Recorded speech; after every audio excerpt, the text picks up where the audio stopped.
Senator James Risch with us right now. Senator, thank you for taking the time. Thank you for having me. So, an act of war, do you agree with that? Well, there's no question about it.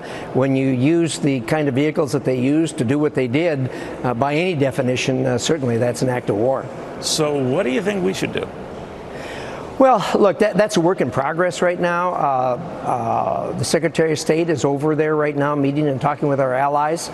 Obviously, we've been talking back and forth with the administration, with the State Department. There are options on the table. I think the President himself has said that there's a suite of options in front of us. And look, this is not a president who wants to pull the trigger. I think anybody that's been around him for any length of time knows that that is not something he wants to do.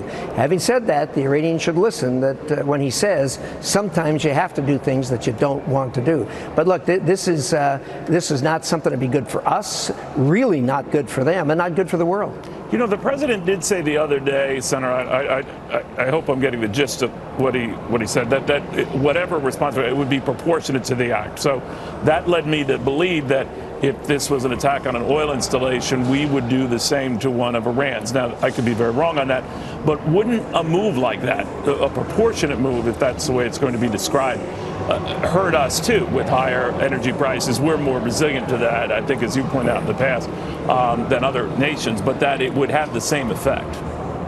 Yeah, you know, regarding energy prices, if this would have happened 15 years ago or 20 years ago, this would have been a real catastrophe for America. You're right about that. We are now, of course, the largest producer of crude oil in the world. Who'd have thought? But we are right now, and so as a result, this doesn't hurt us as badly. But look, back to the proportionality. Got to be a little careful with that because sometimes that's how these things start and wind up escalating. Okay, so they did that, and then there's a response that's proportional.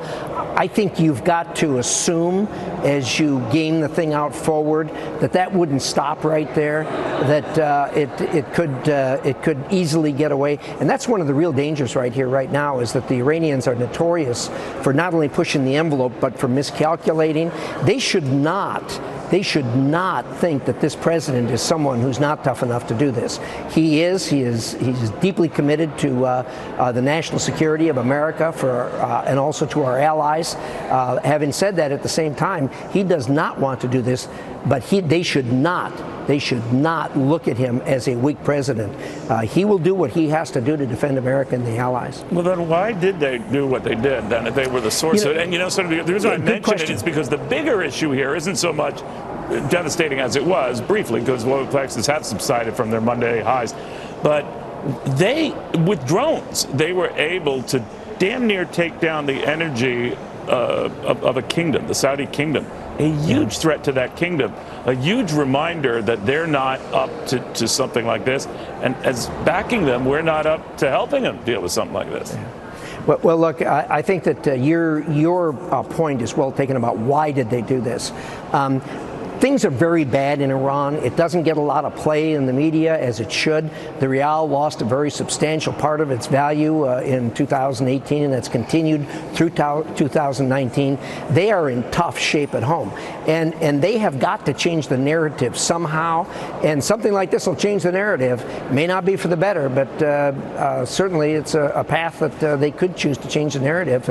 And one could argue that that's what's going on here.